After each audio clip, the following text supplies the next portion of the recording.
Thank you very much, sir, for taking part in our annual conference, which is PhillipCapital. And Praj has done extremely well in last few years in terms of promoting sustainable products and biofuels. So, can you tell us more about what are the opportunities coming for biofuels? Thank you, Vikram. Very happy to be here. As you said, Praj is a story which has built over a period of time. We have committedly, and I use this word with a lot of caution, committedly used our buying into the story of sustainability over a longer period of time. We have invested continuously into development of technology and taking those solutions to our customers.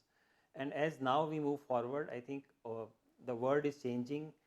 The entire canvas is changing in favor of more higher usage of sustainable form of energy, and that gives rise to opportunity for our business. The entire phenomena of energy transition, climate action, the move to biofuels and biomaterials, I think all of these are highly value accretive for us, but this goes on to build on all the hard work that we put in over the past few years, since inception actually, not even few years, but to develop as a company that has strongly invested into development of technology and solutions in the biofuel space, and now we are able to leverage that and address the demands that are emerging out of this particular space. And as we chose a model which was very bold at that time, but which is coming to pay a good results and good fruits to us, is the fact that we have not remained just a technology company, but we said not only technology, we'll do the engineering, we'll do the manufacturing, we'll do the project management, and at least in part of our business also do the operations. So a tempo model that we have adopted over a period of time is really standing us in good deed to deliver a higher value to our customers.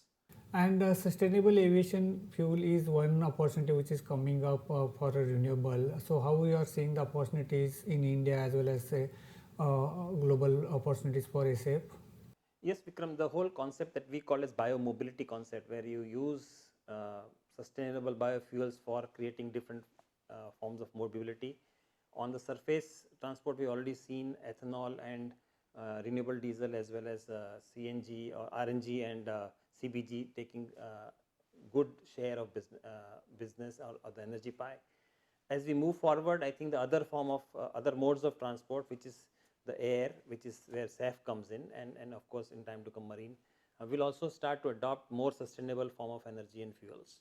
And I think SAF is one such space which is likely to see a very, very big change from where we are today, because we are practically at a zero, we are just a starting stage.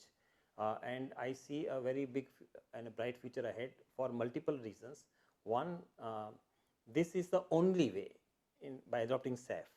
This is the only way in which the air transport industry can reduce its carbon emission to its committed levels. There is absolutely no other solution for them. So very clearly they have no choice but to adopt the low carbon or SAF fuels or SAF as a solution for themselves. The second is there is an international agreement in place which will kick in 27 January, which mandates use of SAF, an increasing percentage of blend over a period of time. I think that's the second one that will drive the use of SAF. Third, the technology is already here, is developed, so that solution is also available. Now we need to just start building the capacities, and of course the entire ecosystem around it in terms of governance and how we'll count carbons. I think those will fall into, those are easier to do. But the big ones, the necessity, the buy-in and the mandate and the technology, all the four big elements are already in place for SAF. So I see a big future for SAF. And Praj is at forefront in developing 2G technology, which will really expand the scope for raw material and more sustainable raw material. And I think we are the first developing very big commercial plant with IOCL, which is almost complete.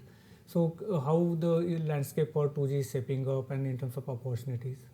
Great question, Vikram. So I think very important thing to understand for development of 2G or advancement of 2G technology is the fact that this is a low carbon intensity technology, and the world is moving to adopt lower and lower carbon intensity technologies as we go forward. In fact, they would like to adopt a no carbon intensity, but as is not possible. So we will go to low carbon intensity solutions. 2G is a very clearly a low carbon intensity solutions, and as we start to factor in the price of carbon into our everyday use, which today we don't, most economies don't, but now there's a growing awareness that we need to do that.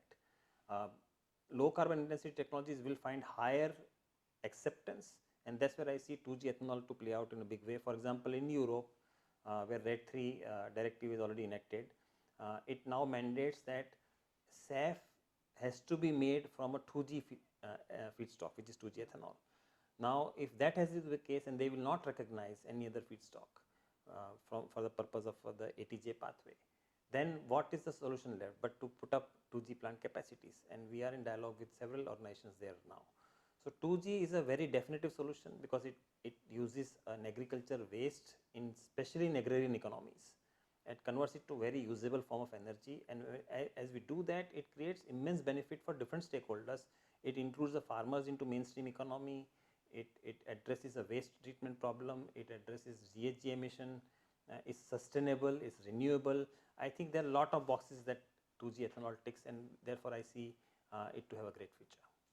Okay, got it. And we have seen Praj evolving a company to multi-product, multi-technology, and really doing great work in terms of sustainable products. So can you tell more about renewable chemicals, materials, what Praj is doing there, and what kind of landscape we are looking in terms of opportunities? Sure. So as we have already announced, we are putting in 60 crore investment to set up a pilot scale facility for PLA, which is the basic steps to bioplastics and biomaterials. And that's what we are right now building in Pune.